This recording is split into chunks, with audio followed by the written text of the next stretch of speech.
नमस्कार दोस्तों, आज हम लोग आप लोग को सुबह ऑनलाइन क्लास में स्वागत करते हैं।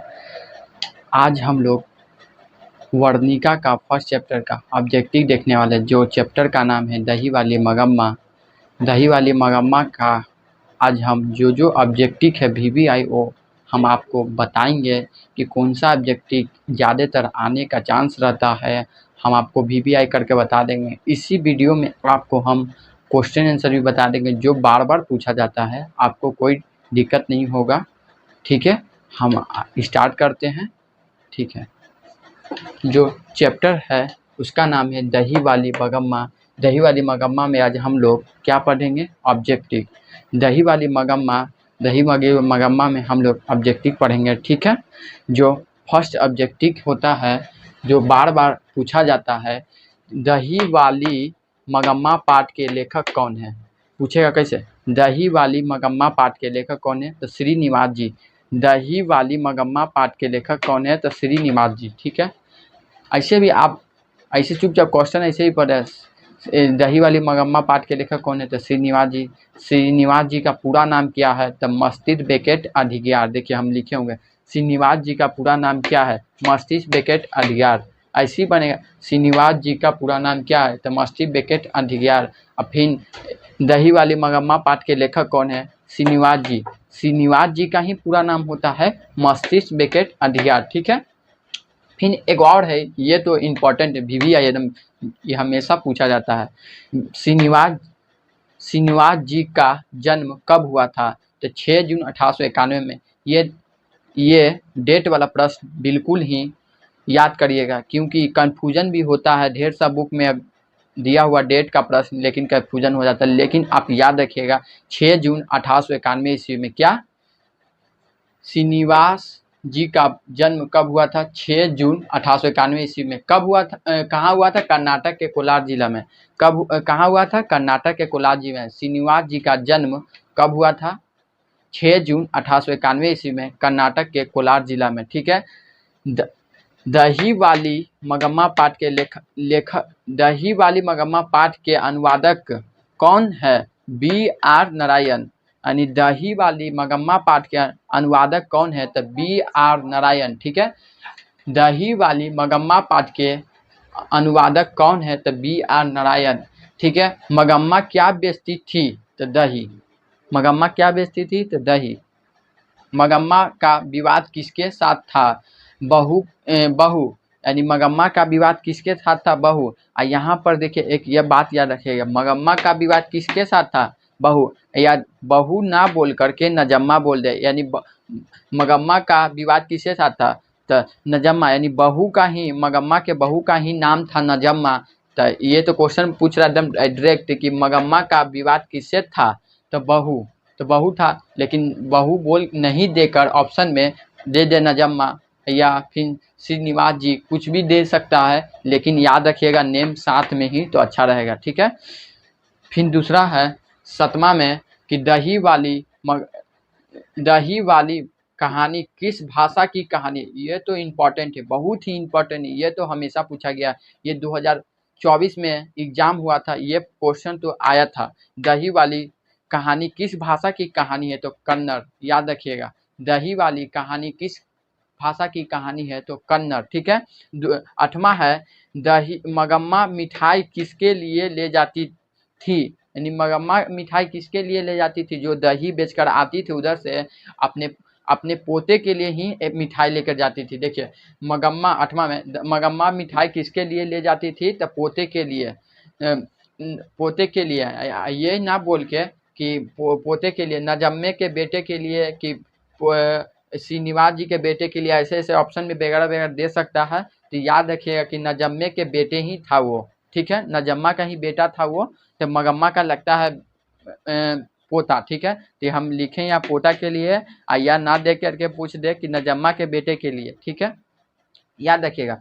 9वां में मगम्मा कहाँ की रहने वाली थी? तो अबलूरू के पास के गांव। अबलूरू के पास के गांव, अबलूरू के गांव के पास, ऐसे भी हो सकता है या वैसे भी हो सकता है, कुछ भी आपको वर्ड में जैसे याद हो याद कर लीजिएगा। मगम्मा कहाँ की रहने वाली थी? अबलूरू के पास गांव। ठीक है, अमराई 10वां नंबर ना है। मगम्मा की बहू का नाम क्या था? नजम्मा। हम अभी अब 2 मिनट पहले भी यहाँ पर भी लिख दिए हैं, यहाँ पर भी लिख दिए हैं कि आप लोग को याद रखिएगा। ये बहुत ही नाम इंपॉर्टेंट होता है, ये हमेशा पूछा जाता है। जैसे कि हम VVI में कर दिए हैं, ये क्वेश्चन भी पूछा जाता है। ये याद बच्चे को नहीं रहते हैं नेम, इसी कारण भी गलती कर सकते हैं। तो मगम्मा की बहू का नाम क्या था? नजम्मा। ठीक है। अब 11वां नंबर में हम देखते हैं, अमराई का कुआं कहाँ पर था? तो रास्ते में। अमराई का कुआं कहाँ पर था? तो रास्ते में। रास्ते में। तो अमराई का कुआं वो मगम्मा दही बेचने जाती थी, तो उसके रास्ते में एक अमराई का कुआं मिला था। तो उसी वहाँ पर एक माझी था, उसी वहाँ पर इस बुक में दिया था कि अमराई का कुआं कहाँ पर था। तो रास्ते में ही ये क्वेश्चन बनता है, हमेशा की ये बनना है। 2 बार से पूछा गया है। मगम्मा दही बेचने कहाँ जाती थी? मगम्मा दही बेचने कहाँ जाती थी? तो बेंगलुरु में जाती थी। वो बेंगलोर में जाती थी। मगम्मा दही बेचने कहाँ जाती थी? बेंगलोर में। ठीक है। आप लोग एक बार और फिर से जल्दी में हम बताते हैं। देखिए, दही वाली मगम्मा पाठ के लेखक कौन है? श्रीनिवास जी। श्रीनिवास का पूरा नाम क्या है? मस्जिद बेकेट अधिकार। श्रीनिवास का जन्म कब हुआ? 6 जून 1891 ईस्वी में। ठीक है। दही वाली मगम्मा पाठ के अनुवादक कौन है? BR नारायण। जिस तरह हम बोल रहे हैं उस तरह अपने आंख बंद करके वो कान में हेडफोन लगाकर आप लोग भी बोलिएगा, तो यह जल्दी से ही साथ में याद हो जाएगा। ठीक है। मगम्मा क्या बेचती थी? दही। मगम्मा का विवाद किसके साथ था? बहू नजम्मे के। दही वाली कहानी किस भाषा की कहानी है? कन्नड़। मगम्मा मिठाई किसके लिए ले जाती थी? तो पोते के लिए या नजम्मे के बेटे के लिए। मगम्मा कहाँ की रहने वाली थी? अवलूरू के पास गांव। मगम्मा की बहू का नाम क्या था? नजम्मा। अमराई का कुआं कहाँ पर था? रास्ते में। दही वाली मगम्मा दही वाली मगम्मा या मगम्मा, ये बात एक ही होता है। मगम्मा दही बेचने कहाँ जाती थी? बेंगलोर में। मगम्मा दही बेचने कहाँ जाती थी? बेंगलोर में।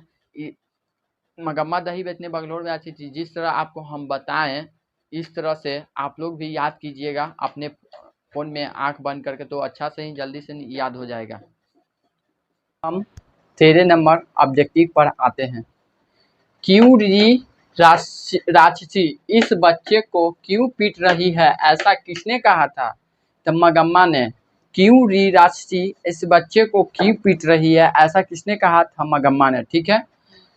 रंगप्पा क्या था जो मगम्मा का पैसा कर्ज मांग रहा था? रंगप्पा एक तरह से क्या था? जुआरी था। वो व्यक्ति पैसा कर्ज मांगकर जुआ खेलता था। ठीक है। रंगप्पा क्या था? तो जुआरी था। ठीक है। आप लोग को पता होगा, ये इंपॉर्टेंट है, VVI है। ठीक है, याद रखिएगा आप, ये एग्जाम में पूछा जाता है। ठीक है। अब हम अगले नंबर प्रश्न पर आते हैं, जो 15 नंबर है। मगम्मा अपना पैसा किसके पास जमा करती थी? यानी मगम्मा अपना पैसा जो काम करके आती थी दही बेचकर, पैसा किसके पास जमा करती थी? तो माजी के पास जमा करती थी। ठीक है, याद रखना, ये क्वेश्चन भी इंपॉर्टेंट है, याद रखिएगा, VVI है। ठीक है। मगम्मा का हाथ किसने पकड़ा था? मगम्मा जो उसके पुतों में लड़ाई हुआ था, वो घर छोड़कर चले गई थी, तो अपना खाना अपने अलग बना दी थी, और वो दही बेचकर आती थी, तो वो उसके साथ एक घटना घटा था। जो मगम्मा का हाथ किसने पकड़ा? जो आ रही थी दही बेचकर, तो एक जो जुआरी व्यक्ति था वो रंगप्पा हाथ पकड़ लिया था, याद होगा आप लोग को। मगम्मा का हाथ किसने पकड़ा था? रंगप्पा ने। ठीक है। अब अगले नंबर प्रश्न पर आते हैं। मगम्मा से कर्ज कौन मांग रहा था? रंगप्पा ने, यानी वो पैसा मांगना चाहता था, वो जुआ खेलने के लिए। ठीक है, याद होगा आप लोग को। मगम्मा से कर्ज कौन मांग रहा था? तो रंगप्पा। ठीक है, ये प्रश्न भी इंपॉर्टेंट है। जो भी हम प्रश्न बता रहे हैं वो अच्छी तरह से आप याद कीजिएगा, क्योंकि एग्जाम में हमेशा पूछा जाता है। ये सब वो जो हम बुक पढ़ा रहे हैं, वर्णिका में जो 5 चैप्टर है वो बहुत ही इंपॉर्टेंट है। वो उससे क्वेश्चन हमेशा कम से कम 15 नंबर का क्वेश्चन पूरा है, जो पाँच चैप्टर, उस 15 नंबर का क्वेश्चन निश्चित ही बनता है, इससे याद रखिएगा आप। मगम्मा कहती है कि घर वाले के रहते अच्छे साड़ी का नसीब नहीं हुए, ऐसा ऐसा किसने कहा था? तो घर वाले के रहते अच्छे साड़ी का नसीब नहीं हुई, ऐसा किसने कहा था? मगम्मा ने कहा था। ठीक है, घर वो काम उम करके आई थी तो उसके पास थोड़ा दिक्कत चलते रहते थे, इसी ऐसा ही कारण वो बोल रही थी घर वाले के रहते अच्छे साड़ी का नसीब नहीं हुई, ऐसा किसने कहा? मगम्मा ने। ठीक है, अब अगले नंबर पर प्रश्न बनाते हैं 19वां। मगम्मा ने किस कपड़े का ब्लाउज बनाया था? तो मखमल ने। वो मगम्मा काम करके आती थी, कमाती थी, तो उससे अपने पैसे से मखमल का ब्लाउज बनाई थी। और ये मगम्मा उसकी बहू नजम्मा वो बोली थी कि देखिए ना, ये क्वेश्चन भी वहाँ पर उठाई थी वो बहू उसकी, कि देखिए ना बूढ़ी है और ये ऐसा ऐसा ब्लाउज पहनती है, और ऐसा प्रश्न उठाया था, याद रखिएगा ये भी बात, क्वेश्चन बन सकता है। मगम्मा ने किस कपड़े का ब्लाउज बनाया था? तो मखमल का। क्वेश्चन ये मतलब लघु में भी आ सकता है कि मगम्मा का ब्लाउज जो बनाया था वो किसने बहू ने क्या कहा था? मगम्मा ने ब्लाउज को बनाया था तो बहू ने क्या कहा था? तब आप लोग को इस तरह से क्वेश्चन बताइएगा कि मगम्मा ने बहू बनाया था उसकी बहू ने ताना मारी थी। ठीक है, अगले प्रश्न पर आते हैं 19वां। मगम्मा ने कितने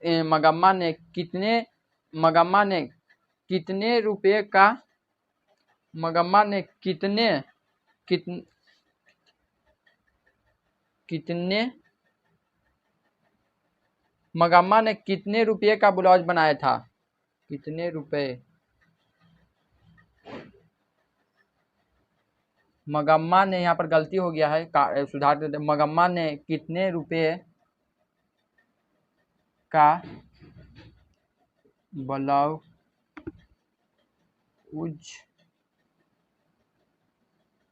बनाई